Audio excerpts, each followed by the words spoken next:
E lo ua li'i ua o se. Si ufonga mātang o fie o lau fai pese. O fai pese ale kāresia e whakasa mai Getsemane. Pe ona whaafonga mai iai moli mai le tātou taimi ua tātonu le tūla e valu. O le tātou polokalame. O le FALEA'OGA. O le LUMANA'I. I le nei astofi. Aso iwa Novema. Lua afe lua sifutolu. Faailoga lupe faalele a Samoa. O Auaunaga mtanga luenga ese. Tau ia Auaunaga. To mai faapitoa. Anga nuu. Ngangana. Soifua malolo ina. Poto salalau. Soifuanga lau tele. Manisi. I te tonu a Aotearoa. Ai ale ke lope o esa ili malo ai Samoa. Whamatala a tātou tala, a tātou nafa, a tātou sotanga. Soifuanga lau tele. E a vea ma awala. E whaolaola. Ma ia mautua i pea lo tātou whaasino manga. A wafa nau matupulanga whai mai. Whamanino awala le lei. E mawhai ai ono whaatupula ia le fia e awao. Sue. Ma fina finau. I so se whaiva o Vaila'au ina ai. Ai maise o le nofo sila fia. E le tāpua inga le mamalu lau tele o le atunuu. I ia Auaunaga ese. E ia te au le avatele. O te whaatalofa mawhailo la tātou malo le nei afiafi. O le sunga ia Reverend Nove Vailaau. O le whawhiangainga le kāresia EFKS Porirua. O le mtanga luenga. O lo whapio na ngārulua ai. Ma le wharitua ia PMN Vaila'au. Mtanga luenga ale lau mua. Le fionga matua o whaiva i Auaunaga ese. Wa lo whaaftai lau sunga le whawhiangainga le talia o le Vaila'au atu o le tātou polkalame nei afiafi. Ja, whawhelo i atu i no fionga Tofia o fionga Taualoa. Tai. Ja, o le fofonga foi o le tātou polkalame whatalo whatu foi le paia o le whafonga anga le tuno i pa i te pāu mainga polo tu-matila o lava i tātou whanau. Māre. Ia, pe foi le pa i le au whainga ruenga Tofia le tua i sos whatu whaitaulang. Malo so i whamoa malangi maa pāwhtai mo le awa noa. O le tātou malo ne afiafi. Reverend Nove Vaila'au. Faailoga Samoa. ONZM, Officer of the New Zealand Order of Merit. O le sui Tofia o le Faailoga Taualoa, a New Zealand, i Auaunaga ua tu-matila. O le whaiwhiau tau sinu, o le matua o whaiva, o le whaatonu sili po le CEO, o le tusitala, o le tamali i sue, o le whauwhautua sinia i anga wha Pasifika, Senior Cultural Consultant. O le soifua Auauina mai le aonga whalefitu primary school. So o markolisi vai maingwa.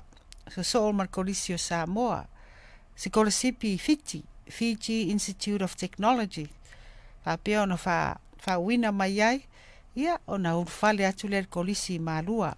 Mai a whawina mai malua. Ia skolasipi ale kānesia. I le kolisi whawhaiwhiau Pacific Theological College. I Suva. Mau mai ona whailonga o le masters. Ia, ai maise awina atu, a whaapea foi o na Auaunaga i le University of Victoria i Wellington. O le soifua Auaunaga. Mai a mai skolasipi mai fiti pe ona i ale Fiji Institute of Technology. Whaingaluenga i le Ministry of Post and Telecommunication i Samoa i le Satellite Earth Station i Afia Malu. Ai maise le Radio Depot i Malua Fou. So o mga lue ai, i le ofisa o le kāresia EFKS i tamalingi, mo le iwa tausanga i naua mai a ia mai le kolisi whawhaiwhiau i maalua.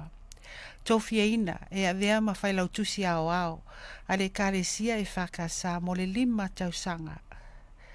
O le taimi nei, o lo ngā lulue ma le whaltua i a penina Vaila'au. Lua sufitu nei tausanga, o vea ma whaiwhiau, whawhiangainga taulangi le kāresia EFKS i Porirua. O ia foi, o lo tui le foi, o le whaatonsili po le CEO, a le EFKS New Zealand Charitable Trust. O nisi Auaunaga, o lo whaapea, sa whaapea ona o atu iai le tautua, a le sunga ia Nove Vaila'au.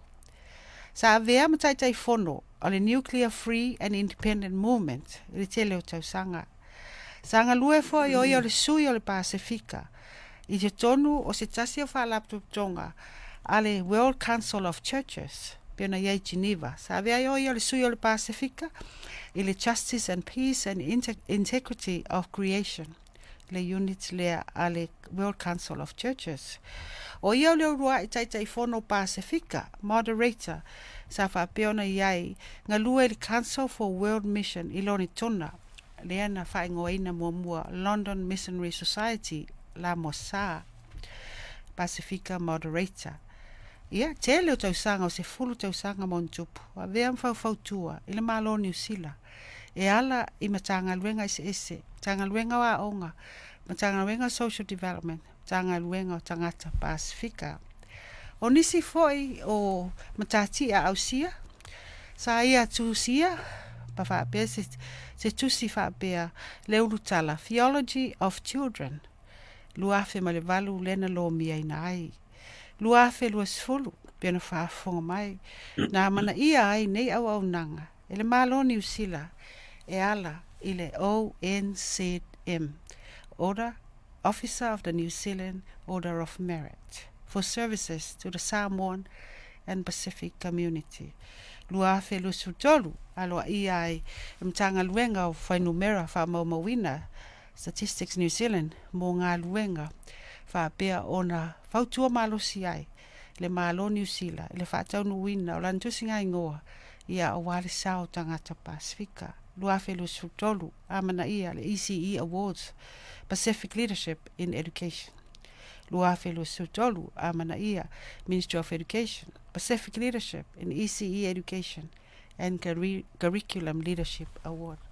Whai poipol whalitua ia penina e su mai ia fioanga o poutasi vai e malufilufi mai to o lima o la alo ia mawhanau to tele rava.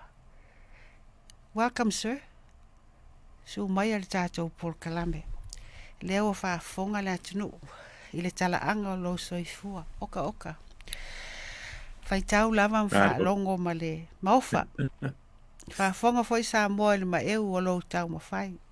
O le ata o lava inisi o vaenga pe o na tō laulawina. E se mua isau no mai. O ai Nove Vailaau. Se vai ane o pa ia mau mamalu. Ia, o lo ingo Nove Vaila'au, o te sau mai le nuo Vaiala. O lo tamao Vaila'au palea mai Vaiala. Ia malo tina o vai tofinga ma ilo, ia mai Vaiala. Ia, e Vaiala au liuli lavala i tono o le nu. Ia, sa ua o ngai lea o ngā sā mele ngā o whaife au i tono Vaiala i lalo le teita inga sunga whawhenga inga ia fuatai tua autu ia ma le whalitua ia lusa mai mota ia sa ngā lulua i le umi o tausanga i tono o le matou nu ia o i nasa o i na ia o e ma whaasolo atua ia o ngā tūlanga lua ia maanga ia tua i kolisio Samoa ma isi vaenga ia pe o totonu wa le nu ma le fale o le whaife au sa vea ma sio manga o le o latia a wai tono o a whaitona ia tia kono ia o alu ia o e fola tia ia meo tona ia nai tia kono ma whaife au tia kono ia lato tona i pe a whai o nai le mamau mai mato fale ma le fale o le vive au ia pe o le sio manga na o le tupu ai tono o le mato nu i Vaiala. Mātanga o fie, e mai tau atu le pepa o whaamatalanga, le whelanu lanu wai, o le awala na e uia maia. Ia lena scholarship i fiti, i ngā luenga ia wha salalau. Pena mua i tau nuu atu ai. O se matati au sianga tā. Ia wafu vai taimina to a matana pou lea matanga luenga i tono Samoa. Ia, Pe o mātou ia skolesipi mua le malo Samoa na ave e whai ai le swinga voi lea o le manual Yeah. telefon ia to inga telefoni voi lea e vili voi lea ma e turo tamtamai li mai pu o numela ia ma Yeah. ia o le manual telephone la sa ia ina nā taimi o mātou la ia skolesipi mua sa ngā i fiti e au ina mai ai i le suinga ngā i le automatic telephone system le sa whātu ina il malo i la vaia ia mawhai ai loa ma le satellite earth station i lunga i a fia malu ia pe o mātou le vai tau ina ua i mai le koliso Samoa ma o ia o ina ia ono le atia ina lava o le atunu Mani ia ono mtanga luenga o la e tau fau le nā taimi ia mātou la lea sa taimi tonu lea o le suinga mai le manual telephone ia i le automatic telephone ia o mātou na vai tau sa ngā lurue ai la o ia i le radio tape fo lea le malo i malo fau le mele o ia i nel telefoni fau ia le so o malea o ngā malo fau ia malunga la ia fia malu i le mea sa fau le ai fau sa fau si ai ia le a fau le earth station ale malo ia ona mātou au wa i le lunga ia fia malu ho lea e a fo ia man ia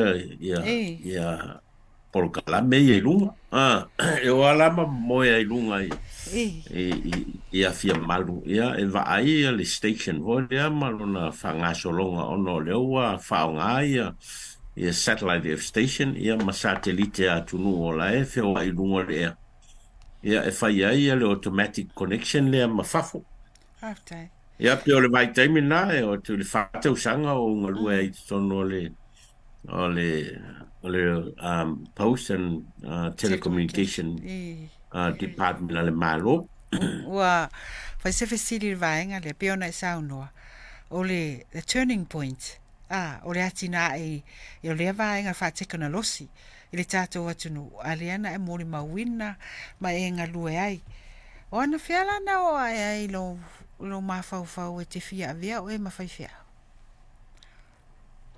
Ia, pei o le anganga e fia avea mwhai fia au ona o se taua na ua mātua o le vana iai. Mali. O le taua na ua lea au mātua, mai sa lo tina sa mai ai ro lai titi e foi e taua mō lava. Ia, mau mai foi le manatu foi le ono o lo tama sa le kolisio malu ai le iu. Ia, o le alai pe e mana o lo matua foi le whaau pea ia le mesa anga ia lo tama ia vea o stanga te tu li loa ia nala sanga. O le valana toto il mafau ia le taua mole ale lo matua ia e anga ia la ia o le tulanga tau le talavou nata ia ele ia se mana tu voile ai me o le mele e taui ma ele ia so mana tu voile me o le ve au se me taui ma ono le tulanga tau le talavou voile o la fia i tā anga o le tūlanga talavou. Ia, ma le nofo ia pia i le mea o lai. Le tauranga. Ia, i le tauranga. Whai ngofia o na alu e whai le mea o le taa ma le tawhao. Ho lea masani ia, o mamani ngā luenga, ia, o alua ia. E le i la vea la le, e vea mwhai whea. Pe la vea hoi mārua i la lo le. O le whanga solonga priority wha talavou na taimi pe whatoa alia e muli. Ia, o le taimi tonu o le alia e o le strike foi lea le au whai ngā ruenga le malo. Warutasi. Ina o whai le solo te e foi lea le. Ia, ma whalongolongo pea i la unga le matou whai whea foi lea ina ia so o pea le ngafo le matou nuu i tonu o le kolisi whawhawhiau. Mali. Ona o le teimi leo, to tasi le sui o le matou nu o lai ai, a lona tausanga i u laua o atu iai. Mali. Ia, ua tele ai lava la le whamanatu mai pēa le whaiwhiau. Ia, o le matou nu e tau lava o na oane i motu le ngawha o le matou nu o le kolisi whawhiau. Mali era. Ia, pe o a foi o i u leo na sa vea ma fau ngai tupu pe manatu. Ia, mai oi loi na lue tau mo fai le.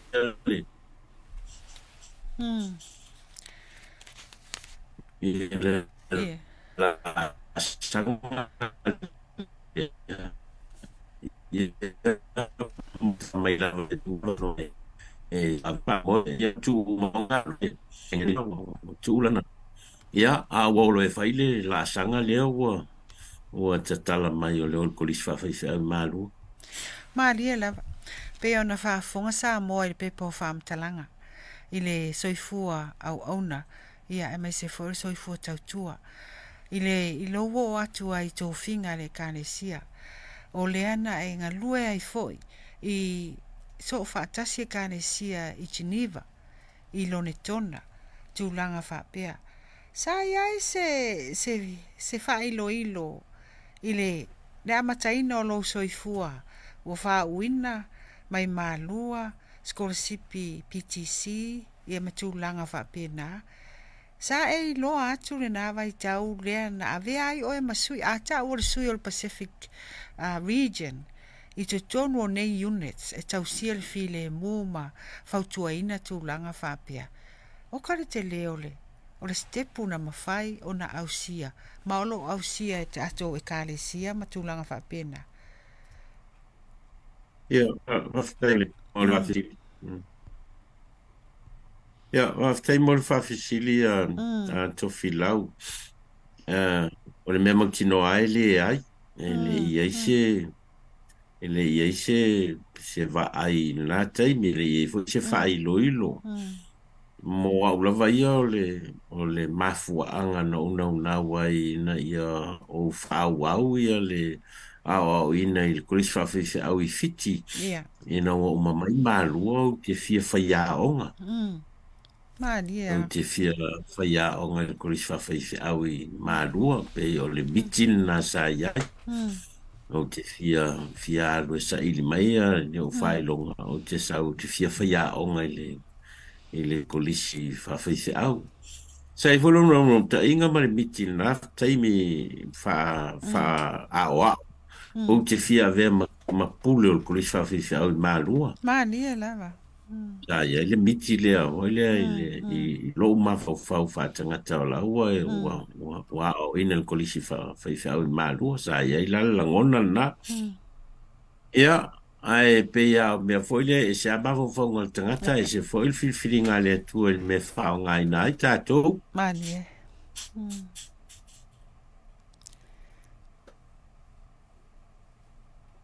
Oka. Ia, i le whawhawhiau i mālua. Ma ua finangalo le kālesia o te ngalua i le ofisi tututonu o le ofisa i Tamalingi. Mani. Ia, pe o ina lana sui atoa ai, ia le ala fua e anga ia le o la whao ngā ina. Mani. E o ia la o la e sa o whaia ia le whaatino le whaia o ngai mālua, ai sa o whaia o ngā wha part-time i mata upu o le kolisi. Ia ona ua uti foi le au whaingaruenga i tono le kolisi, ia sa mawaila le Vaila'au ina o te whaia o ngai pe le kolisi, ia mawhai pengaruenga i te tono o le ofisi tutonu. Ia mawea ia o le Vaila'au tusi soasoani i le Vaila'au tusi Auaunaga ale kālesia le nawai tau. Ia maunga lua e loa i tono o le ofisi tutonu o le Vaila'au tusi soasoani o le assistant secretary. Ia i le general secretary ale kālesia. Ia ma o aula le a foi le assistant secretary ale kālesia mua na Tofia el Fonteli. O te ngalue soasoani i le Vaila'au tusi Auaunaga. Mani. Ia, ma o ngalua mai lo ina, 5 tausanga a whātau sanga o manga lue whātasi malisunga ia i o tana tāni e lua o vea mwhailau tu siawa. Ia, te iau atu ina Vailaau ina sunga ia i o tana tāni e lua le kalesia i mangele i Aukilandi ia o mai e lole o la ua ia mai Samoa ia e ngā lulu ia e whiriwhiri loa o le kalesia vea mwhailau tu siawa o le kalesia. Ia, pe o i nā la le whāua wina o le soifuanga lue. Ia, ma wale a ngai ai loa e sa ili le miti le sa ia. Ia, a muli lava le mea u whaasino mai e le anganga o le atua. Ia, ma tō whinga fo ia le kalesia o au e tusao o lana fonteli. E le tau ilo, ta mātau sala e maisi o ala, whao ngā ina, piona e tō lau mai, e maisi pe pau whaamtalanga. O le mafua anga o le whaamtalanga. O Vaiala, ai maisi maa lua i le lau mua le kalesia. Malone tona, i le mea o lo o whai ai upua e kalesia tū whaatasi. O le whesili moni ala ia, e sa whetaui, sa connect ia tātou values, marisila fia i le taimi lea, matulanga ia wa amata watu pe o lau sunga le na mati maia nei fiso ta inga. Did we have sa ia iso tātou sao? I tūlanga ia whaale lalo langi a wale le whautua ina o i kānesia? Ia, o le sawa o le whakasa i le whalaputonga le tau o le Council for World Mission. Le Council for World Mission o le ingoa na sui mai ai ia le whalaputonga le sa au mai ai le lotu i Samoa le London Missionary Society le la mo sa.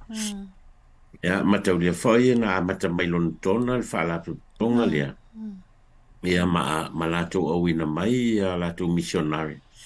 E o mai e whata apele le a fo le tala le ia e peo na ngai mai ai o anu vili amu i Samoa ma le Pasifika. Le Vaila'au na Auaunaga le kalesia Samoa na taimi sa Taualoa sa Samoa. Ia te iei umai le a whaivu se lau ono lua ia o na sui ai le kalesia lona ingoa i le kalesia whapotong Kerisiana Samoa ai o le ingoa lava sa iai e pewon sila fia sa Taualoa ta iti ono o missionary ta iti sa vatu i le ngāruenga le o missionary.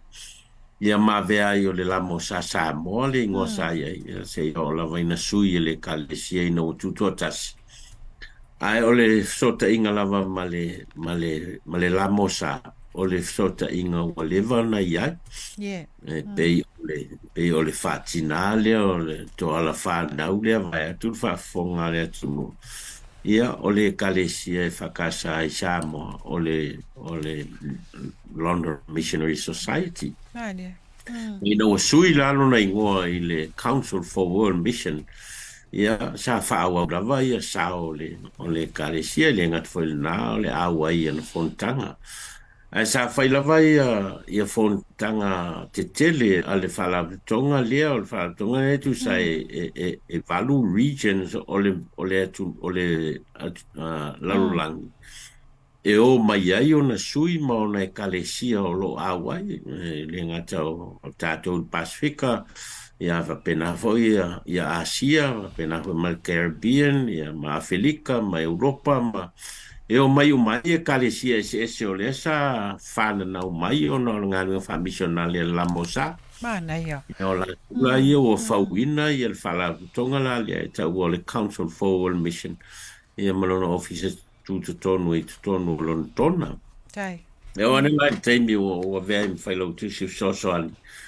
I Faailoga tusiawa ia ale alu le Faailoga tusiawa ia ona tofile le Faailoga tusi sosoani le fai masui o le kalesia i fonotanga ia pe o ina sa mawai lo wa no te Tofia i tonu fainga filinga ale whalaputonga ia mai waina Tofia o te fai ma deputy moderator ale whalaputonga ia mai o ina latou palo taina o te vea ma moderator o le fala tonga so o au la le tangata Pacifica mo na filfilia ele council for world mission e vea ma ona moderator ia o tō whinga wha moderator ia pe ia tō whinga hoi o te whono te ia o le whala tonga ia o ala me tu tupu mai so se vaenga o le laulangi o lo ia regions ne i valu ia a o ina tupu me te tele ia o lava e te alu e whai masui o le whala tonga ia e momoli se saunoanga le whala tonga i se mea o lo tupu i le region ma le region ia o se ngaluenga whainga tāvo lea ona e malanga po le whawha i le tausanga e tu ua i le ofisa tututongu ia ai malanga o te alu ese mai lava la mai Samoa ina o Tofia o te sau i nei i le au lotu i Porirua o lo avela o ma moderator ia ma o alu ese atua i fo i mai i nei i le au lotu a o alu e au ai fonetanga e whai pia masui o le kalesia ia ai o se maftanga vole ma se whainga paanga i le vao le kalesia au i Samoa ia ma le CWM the Council for World Mission o se sotanga vole o leva ona e whanau mai tātou o le whakasa i Samoa mai lalo le whala tonga lea malo mali ole e le taimi ole a sisilai fa fonga fo i Samoa ile leva na ta pena mai lau sunga e ala i Auaunaga ole point e fia fa mati e tatou porkalame ole global logo e mawhaina au atu so ta inga mai Samoa i le larolangi ato peona e tōrau lau mai Valaauina lo o lua malwhalitua i Porirua ngā ruru e ai lua sufitu nei tau sanga oka vi ia le ali lua afe ma le valo ia ua Faailoga le malo New Zealand ai alpa i o le ai ngā tupu e ona nei Faailoga ma tūlanga whapena pe ona iai ia le pine Taualoa e whapea ona ofi atuai ma avea ia lau susunga o se tasi o sui Tofia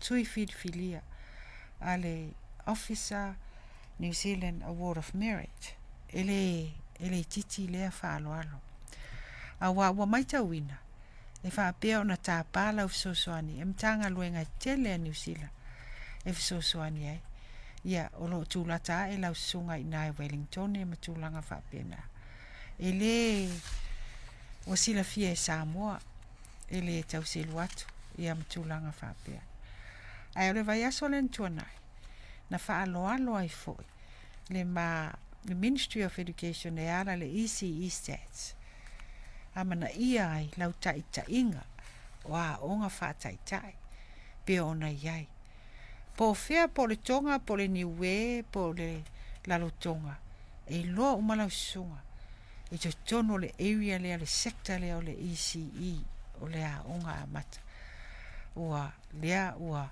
lata i le tosifulu tausaga o e taʻitaʻia seʻi saunoa o le ale lumanaʻi o aʻoga amata ia well, obviously there is a future.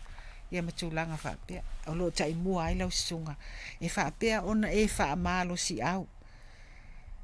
Ia, i Pasifika. Ia awale nei mea sina tāua. Le mati ina o whanau. Wale LUMANA'I.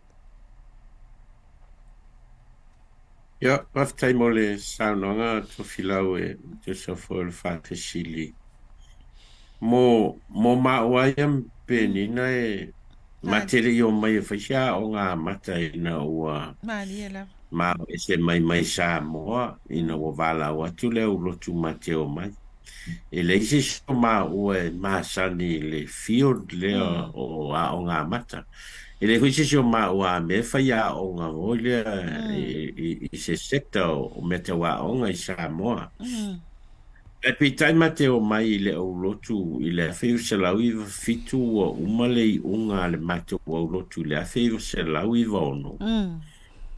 Mana na o le au lotu e whaisa na o ngā mata. Ia, ma Madia. ua iai foi la lato trust deed e Vaila'au ina ai le whaiwhe au. E avea ma member o le board o le trust leo ua whai e le au lotu. E whai e lana o ngā pata. Madia. So, mā te tau nuu mai la, ia ua whata atia e le au lotu ia le ala fua o le whao ngā ina o mā ua. Madia la. E o te ala e le ai se tō mai ma se ata mai lea field. Ia ai pe ua a vea lava le fina ngalo le au lotu e whai mata i ala ia o le whao ngā ina o mā ua. Ia na amata mai e le o le ngā ruenga mai nā, e matau whau mai a le a o ngā mata le au rotu. Ia mai lona tūranga o le playgroup. Ia se ia o la vai nā vea o te a o ngā mata volia were registered. Ia mauta ma whai e develop ia nai tina o le mata o rotu e o e whai ala te wā o ngā ina ia maua ala te Faailoga. Madia. Ia, mau nai foi ia luto o lua e alue whai foi sana o ngā wai leo ia se whai a o ngā ia le fōma. Madia. Ia e tau whau ai ia le wha moe moe lea, ma mela nā leo wa ngā ia ina ia, o lo tel tonunga ina ia develop pea le Auaunaga lea o ngā matai own pe tangata o le au lotu o le umana o lato e whaisela toa o ngā mata. Madia. Instead o le tausa ili mai o tangata o mai employed tono le mea, but to develop your own people, e lato sense of belonging and sense of ownership o le mea o la o lato mawhau e fia whai. Madia la. Ia pei o le tau mawhainga na, lona rua, o mana au te fia awai i le decision making a le mtanga luenga o ngai lunga o le field lea, le sector lea o mea tau a o ngā mata, so no whai volea o te awai te tono advisory committees a le mtanga luenga o ngā ilunga o le mea tau a o ngā mata, o no te le malamalama i le field, te le malamalama i policy sa le malo, o la e whaafoe ai ia mea.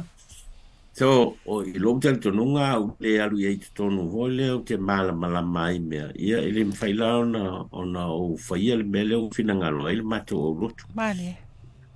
Peilao i nāna matai o na o involve i mela i o advisory committees i te tonu o aonga ia mai loa ai la i si fuimtanga aluenga ia ma whai o na o awai advisory committees. Ia, ole whamoe moea la ona mua o umana ia ile i unga le kalesia e whakatai nan fonteli. E a vea ia o ngā amata o se vaenga o le ministry wha au lotu. Mali e. O umana whaile i unga le kalesia e ala i lan fonteli. O le mea tawa o ngā amata o se vaenga e te tau o na whamalusia e whaife au mao la tu whaltua. E a vea ma pato le ministry le ngā ruenga whawhaife au tono au rotu. Mali e. Ia, i lo la tal tonunga o laua ia le mandate wa o whatatia mai e kalesia. Ia e taita ia le ngā ruenga. Ia pe o nāna whamalosi auai. Ia e whaile le whamoe lea. Mali e la. Ia, sa tau ma whaifo ina ia ma whai o na wa ai voi le i so tanga ma na i si foi a o ngā mata ia ma tau ma whai vea ia le experience o la o ma whai o na maua. Ia soani ai mo le laisene i no isi a o ngā mata Pasifika. Ia ma sei nei Wellington. Ia sa ma ngā lulu e lampe nina i isi a o ngā mata e ono. O la e na whamoe moe whailo la tu licensing process. Ia e soani le governance a la tōma. Ia pe i te tono le lusuru ono tau sanga talu na ngā lue nei. O le isi le vaenga. O le ngā luenga na o whaatasi ma le ngā luenga whawhaife au. O le atia e ina o meta wā o ngā mata. Ia, ona ia e tonu e mana o mia lava ia le ao o ina o na e tātou whanau. E le ngata o le ao o ina, education, ai whapea foi, ia le ao o ina o la tau i le ngangana Samoa. Ia, a o le ise e atu ina whāoa e le ngana peritania ia o lātou mawhauwhau ia mala lātou tautala. Malo. Ia peo aenga ia na mafua ai o na ia au maua vea voi ma joy a wa vea ma ori o li sanga voi lea mo mao. Mani. Ia maua alu ia le nganga o it becomes a passion voi lea ia le mea. Ia Mana ua ia. le whai anto e se atu voi lea Ia. ua milo ai te tonu i mea tau a o ngā mata. Wai sau noa, o le tasi vaenga, o le process lea, o le upskilling, o tangata o le karesia se vai atu pa ia, karesia o whaafonga mai, i o le nau tai. A whai wa luas furu on tau sanga o tuto le fatu lea, o matutua la ila atou na amataina, ia matulanga whapena. O le asau sila, is it, well, are they all ending well? Some of them, the graduates that came through your school?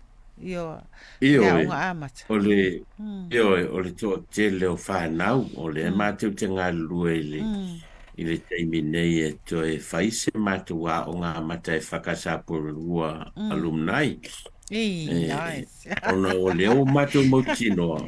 O vatu le afe maun tupu ta maitina ui mai whai to o le aonga le. Wow. Yeah, in the last 25 years, o vai le afe ta maiti. O le ana ui mai i whai te toa. Ia mea ia whai a onga le au ngā mata lea e train ai. E siri foi to filau. The most em whai o nā onga le ta mai titi o le 4.5 years whamale awha tau sanga. Ona e tatala lea ia le awa noa mo ta mai ti le ono masina o le pepe. Ia I graduated 5 tau sanga. So 4.5 years, it's a lot of time. It's a poe. Te whata sanga e 80 isi o la tō masters.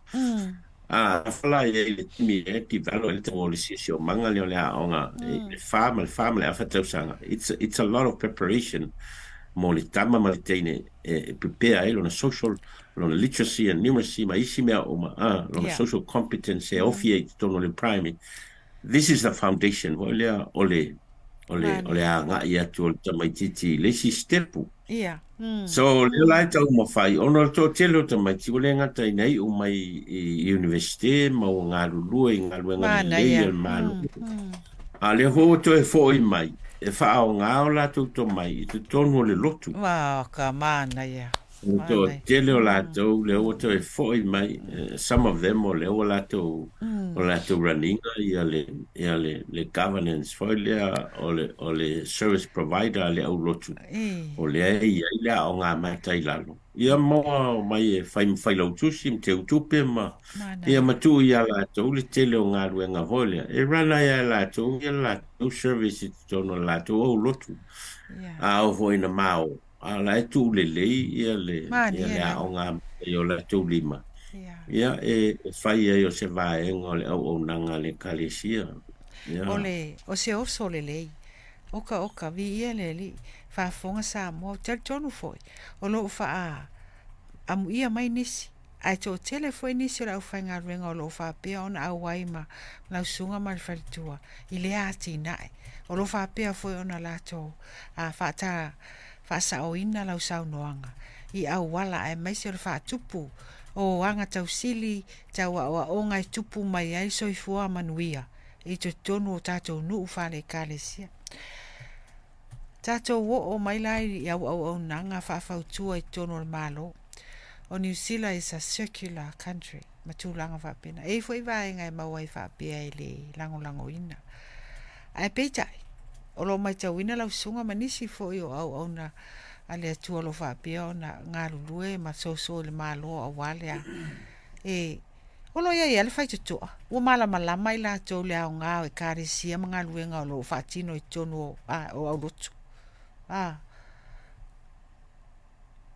Ia, o te manatu mo au lava ia o nau te ofi mai le ngā luenga Faailoga o māsan le connection lea. Mani e.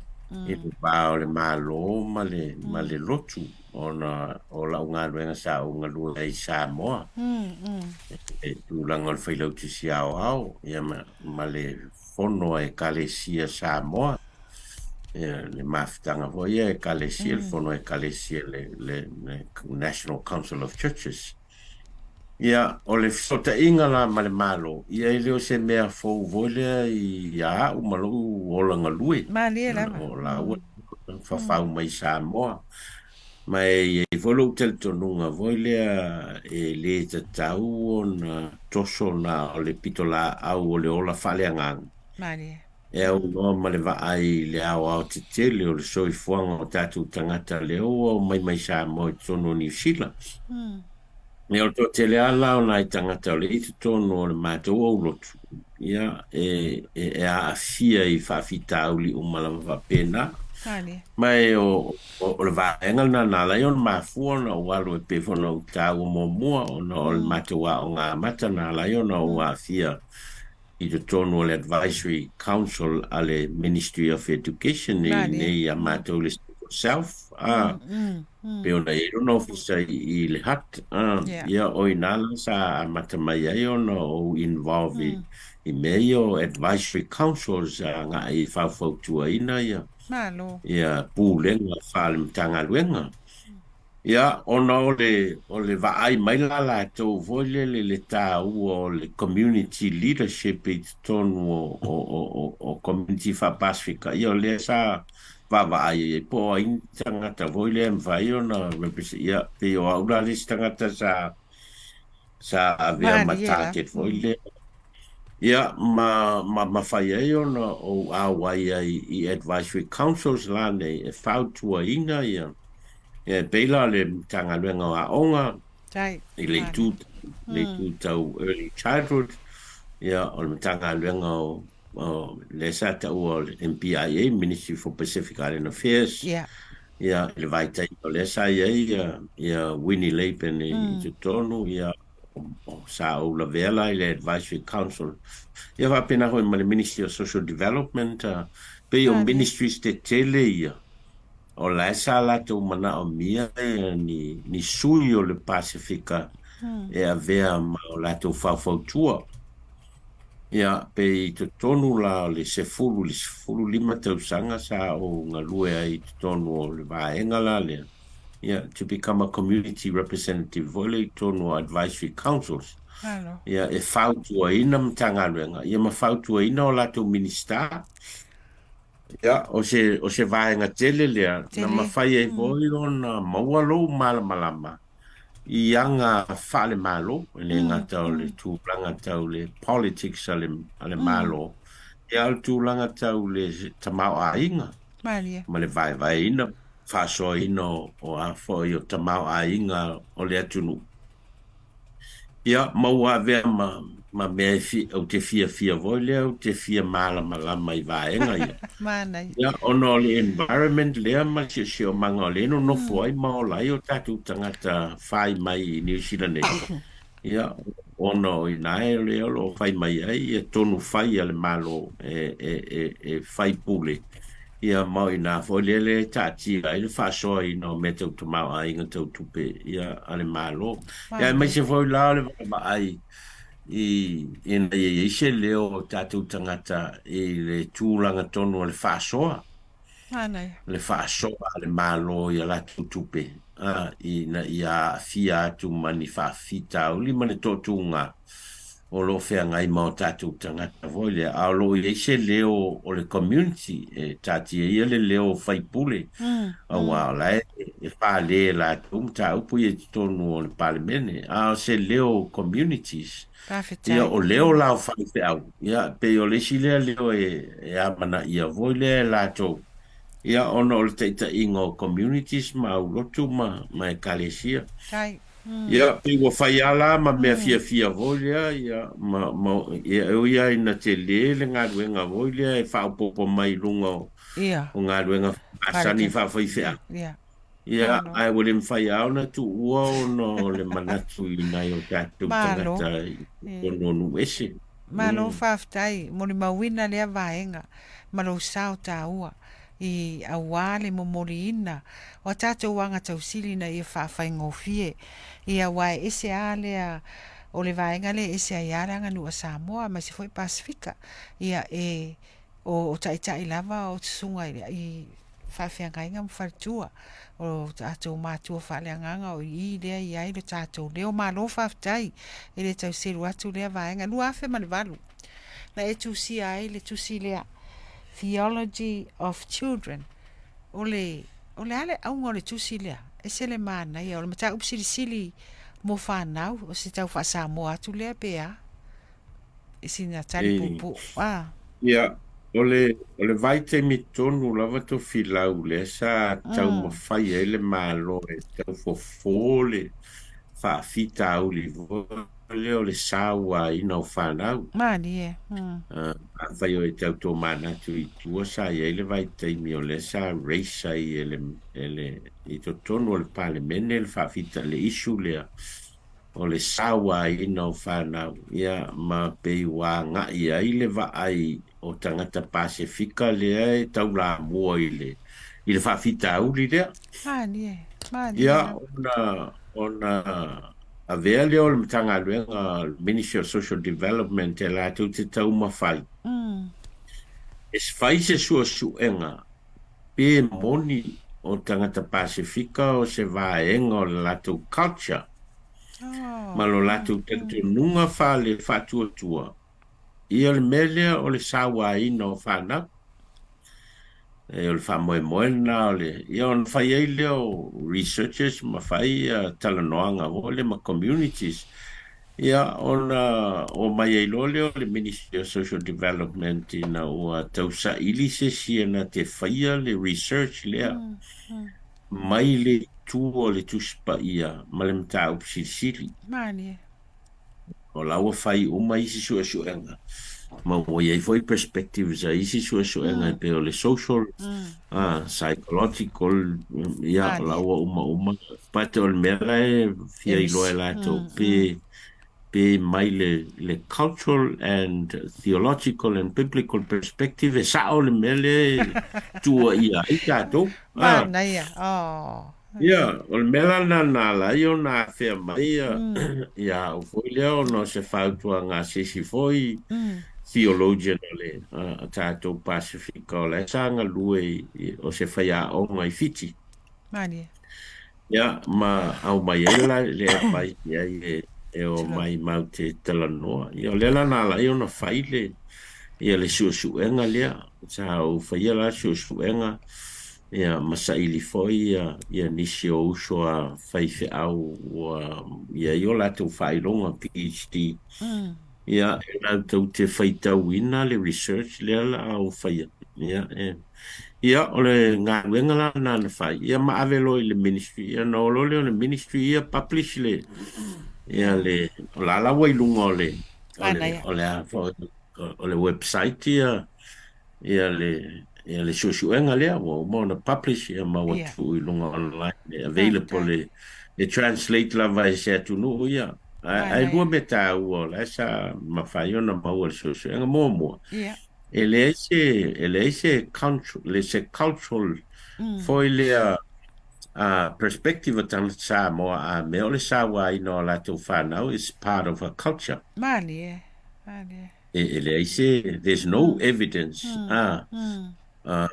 o whapea mai ai mea o le sawa ina ma le fue ina o whanau is a cultural perspective o tangata Samoa it's not ele ai ma se me prove ai me ma sal na ma fo lo le ai ma se ma fo fa pe na fa tuspa ia biblical researchers ele ai ma se me fa pe mai ai biblical researchers me ole fue no fana o se vai enga ole o se me o au mai o nga tuspa ia po o nga Yesu Keriso e ma fa ona Lora tolu, ele se vaenga o le theological thinking o tangata mai, ia le vaenga lea, o mea ia e tutupu mai.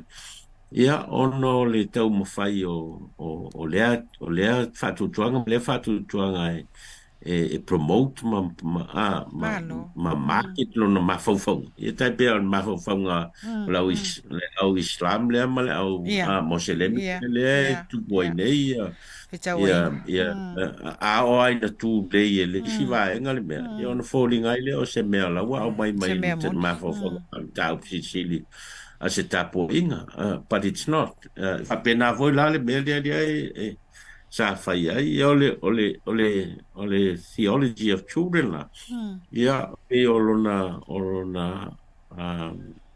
a within na ia malona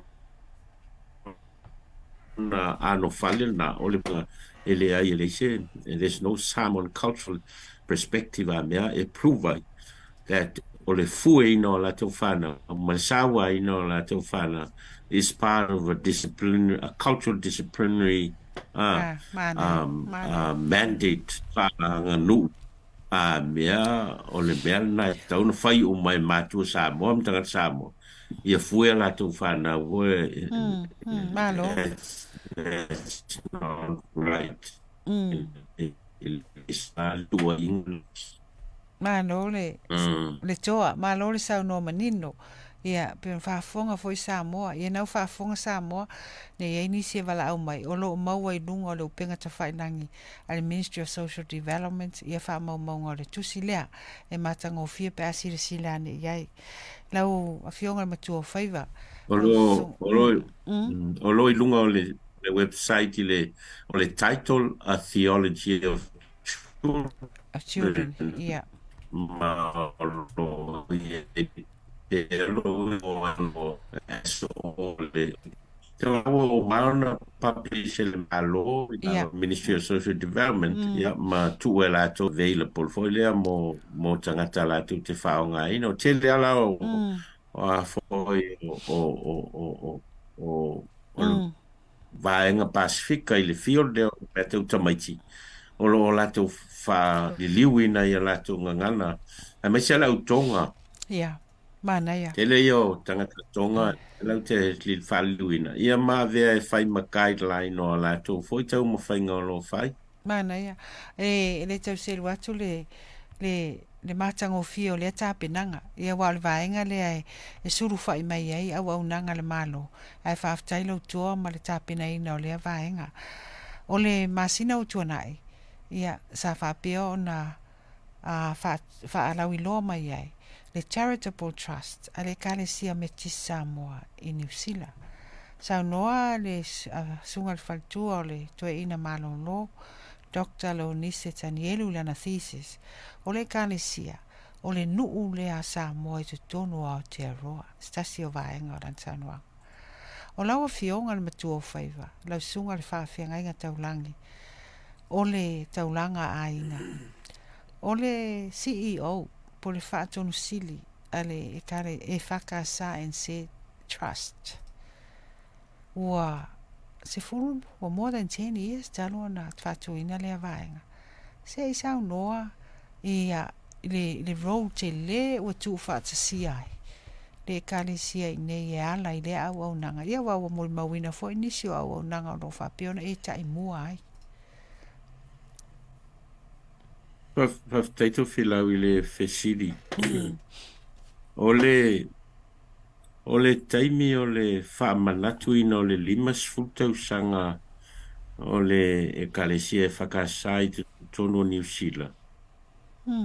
Ia, na hoi tila fia wasa e awaia, ia lo to filau as part o le organizing committee. Ia, ona Vaila'au ai sui foi o mtanga luenga al malo, ai na wa umalale, ia le celebration lea ma le aso whamanatu leo 5 sanga. Ia, ai a fea ai toi ino le Kalesia ele mtanga luenga wa onga. Malie. Na ua lato moli mawina le youth rally lea sa fai. Malie Ia, le to tele o tamaitila sa mawhai o na mobilize le Kalesia o mai whatasi. Ia, mawhai e ala tu talanoanga in tā upu tā ua mo le Kalesia. Mana ia. Ia, ona o mai e lo leo le mtanga luenga e fesili mai toi ina. ia la tō polkalame o lo tau mawhai promote. Ai le o pai I tangata Pasifika ia la tō polkalame. Ai pe tina ngalo malia ia le kalesia. Ia fia whai se partnership le bao le mtanga ringa o Auaunaga. Ia male kalesia.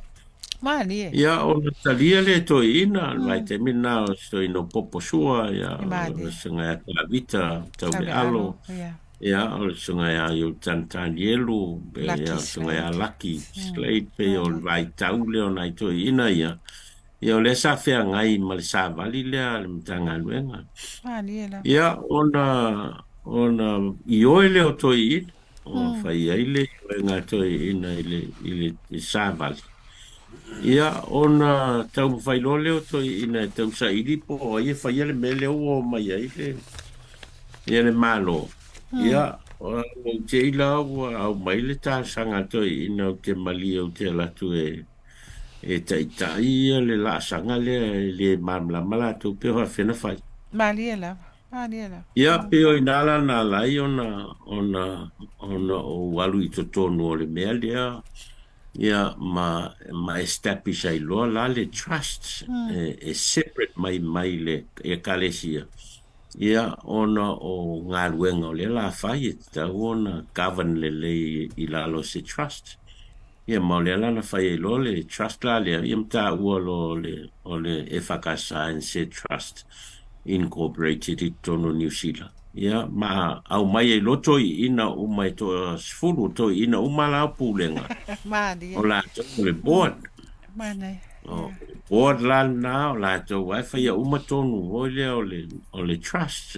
Ia o le lasto ina o le level la le formation o to ina. Ona umatu ale taime o to ina ia o pensione malolo. Ia o le sto ina fou o la sa fa to ina Ia sau ia leisile ia le vaenga so taimine o le whakasainse trust la on a board ia tos futasi to ina o pulenga o mai tos futasi le kalesi New Zealand nei ia ma matou la le ma ke ngaru e taimine ia o CEO ia sunga ia fatuna iliwa ana o ia fellow to le board ia sunga ia Josefa Tiata ia o ia le teutupe ia sunga Martin Mariota o ia le manager te managing o mama te polkalame le au mai malo ia masunga ia api malu o ia mato fautu mato consultant na ia mato la ia le mato te ngaru e fa foile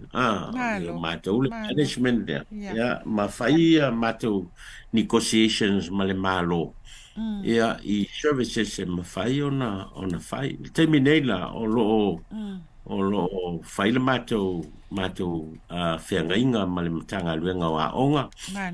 Ia le lai kong kalate lua la kong kalate o kong kalate le ta ua o le talno ako. Le sa ta ua mo le power up.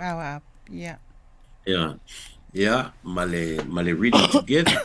Tanga renga la o fo con kalate la ia lua tu sai ono se fulu au lotu ole fakasa o lo latu til lo latu livaina ia por kalame nei o fa mo la e fai con kalate mal malo o le ala van renga al malo ia una subcontract lole ia au lotu ia una tu lole fai fe au sa ile fai fe au fai a o nga latu au lotu ia tongi io tongi o matanga tai au fia I tono o le fatinonga o ngā luenga I tono au lotu tongi mahol na fa o ngā ai a fai ni mea ai tongi foi mea ai por kalame la ia le o le nganga a to lava Tofia una tau ona avea le kalesia fatino ina vaenga ia fesoso ani I fafita audio lo whengai ma o tātou tangata. Ma tauria la, o le sila lea limitation o tātou I le tūtaua o ia ono ele ngata o nai o tātou underachieve o tātou whāna. Ia a le tapena ina fo tatou matua voi lea e latou te support ina ia latou whana. Ia pe o te lea tatou matua ia o tonginga o pili ma le whainga o a whao o lava lava o ngā man mōringa i o. A le mala e, ma le curriculum ma mata upulea o au. Ia e, o le matua le aia. e, e, Pauare mea o le whainga nā wha a tatou. Ia, pe o le whamoe moe la le o le trust. yeah, Ina ia mawhai o na make available resources a le malo o lo nau le malo e take rai ia ni suinga mo tātou tangata Pasifika.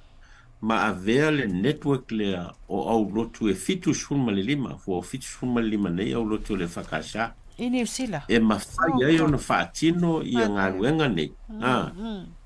I se au wala voi leo lai channel mai le e whakascience trust. Ia mawhai ai ona whaawhai ngofia ona tui nātu i nai whaiwhi au mo latu whaltua maulotu. Ia e whaatino e latu na silfia le ia e le ata mai umatangata e whaini applications for funding al malo. Ia, e le tau. Ai a fai e tasi le wala vo le gate e ui atu ai a mai se vai ngā tupetele. Ia ma fai ona fasa fua ngā i au rotu i on whao ngā leo halls ma tangata whapitoa la i tono au rotu. Ia a tono se whainga pito le leilea. E ma fai ona resolve ai ni whawhita uli. Ia la ho si la fia e le malo. Taru mai nei whawhita uli o le COVID ma le ma mei o Misela ma i ne lunga te tele lockdown me yes na tupu nei. Ioi. E te le lava le tā ua au rotu mai kalesia. Ia o foi lava i le tusinga ingoa le sa whai ma ia pe o e kalesia lava ma au rotu le e la mua foi le i se vaenga le o le vaenga tā ua la le o le ngā ruenga le. Ia o whaftai fo o lau e ilto whai le kalesia me tisi e whaatino foi la tō ngā ruenga le. Maua le whaasu mon tupo au rotu me tisi sa moa. i New O Zealand. le ito tōno New Zealand. O le toa te lea non-network. Yeah, E yeah, mawhai o na utilize well. yeah. Ia e whai le ngā ruenga mō nai o tātou tangata. Malo le tau atai.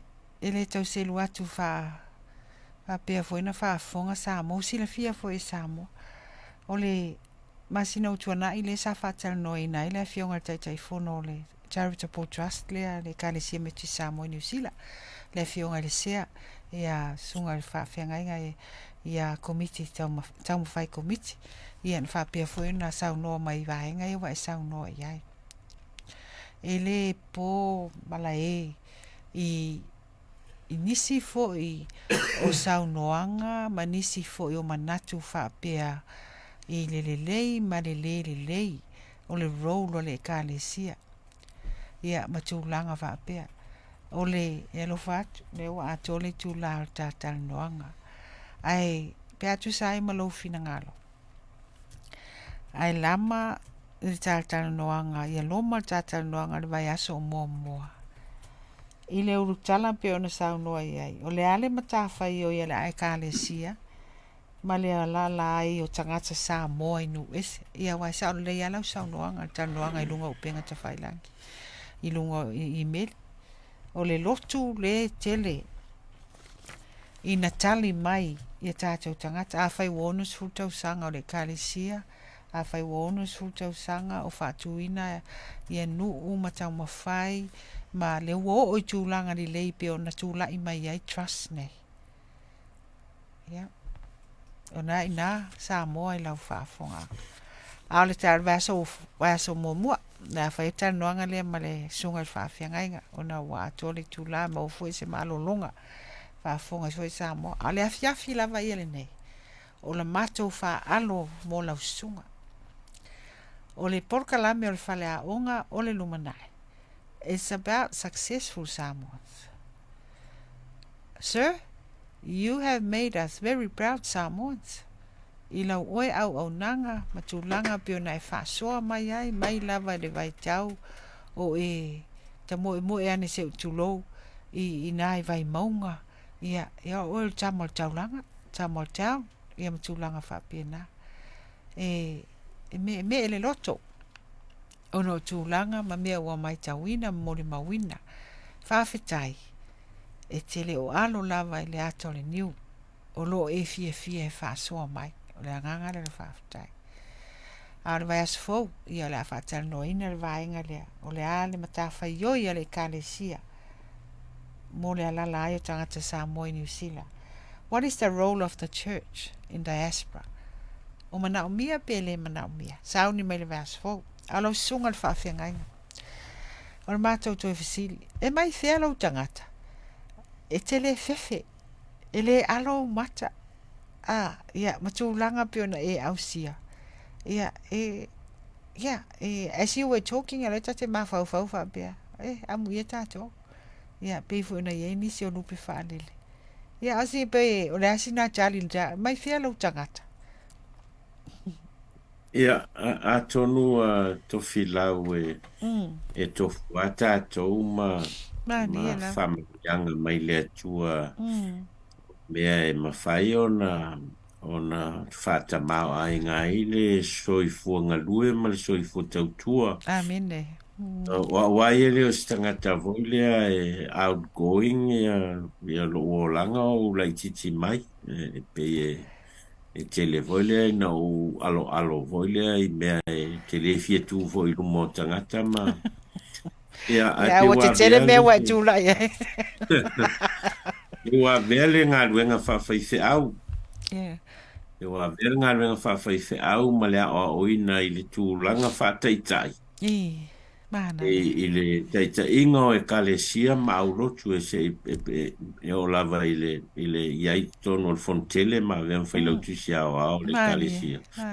Ia mālau au te manatu a whāta mau ai ngai nai le tangata whātau wa e lea nganga o lea tua. Ia ina ia whaila na ngā ruenga. O tātou lava o mea whai ngā ruenga lea tua.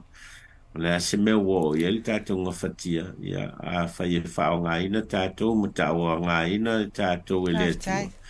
Ia tātou te tau ma whai lava. O lea fwoi se vai o iai. Ia e tau ma whai lava ina ia ma whai ona vi ia le tua i lo tau soifu ngā lue, ia malo tātou lau ona mo ia, e whawhetai tele lava mo le nei fiafi. Ia pe ana u Faailoga e tele lava ina u alo sai. Mani e lava. Ia au a vea lava le masaninga ma ua vea foi so tanga i fe au ma le ngā le tua. Ia ma le tārsanga ma le whātala ula mai. Ia ua manatu ai. Ia o se awa noa le lei nei ma se lao e wheiloa iai ma lau. Whionga Tofilau lo whionga. Ia ma whaaleo foi se vai ngai lunga o le whaafonga anga le tātua nu. Ato tātua tunu. Nei e fiafi. Ia ma lua ve whale tātua tunu ma le whaafonga anga. Ia pēr whai o iai foi se upu o le tautamali le whaafonga anga. Ia a whai fo e sia o ngā o le whaasoa le whai vea au le nei fiafi. Ia vi ia le atua no nā lofa malo nā ngalilei le a whapena ia mo le vai aso asau. Ia e whaua wai le whaasoa a ia manuia te le lava whionga Tofilau manuia le whaafonga le tātua tunu. Ia ai ola nei whai whiau hawhtei tele. Ia lo mātou talo. Ia lofa pēr le atua fua ilo nā tumu i lau Susuga. Ia, o le sunga le whaawhiangai ngā taulangi. O le sunga i le taulanga. O le awhionga le matua o whaiva. Pe o na iai Auaunaga whaafonga Samoa. Whaaftai tele lava. Mo le atua mātou lo whaanga. Tāpua inga le whaletua. Mai no whaalo a mai sele e kāle si au whaafonga mai. Tātou wheloa i le vai aso fau. Ala usa tun mā pese. Ua whaafetai. Ua whaafetai. Wa mali e mata e va Chuhu Wa tasi lava Tasi lava Ilo le fa Amoe Hip hip Hey Tasi fa manuia Mala fionga le Tua whaiva hip hip Ia, whaaftai soi fwea mai a manuia wheloa i ni mai aso fau. Oi, foi e to filau fa stai kere. Whaftai, ia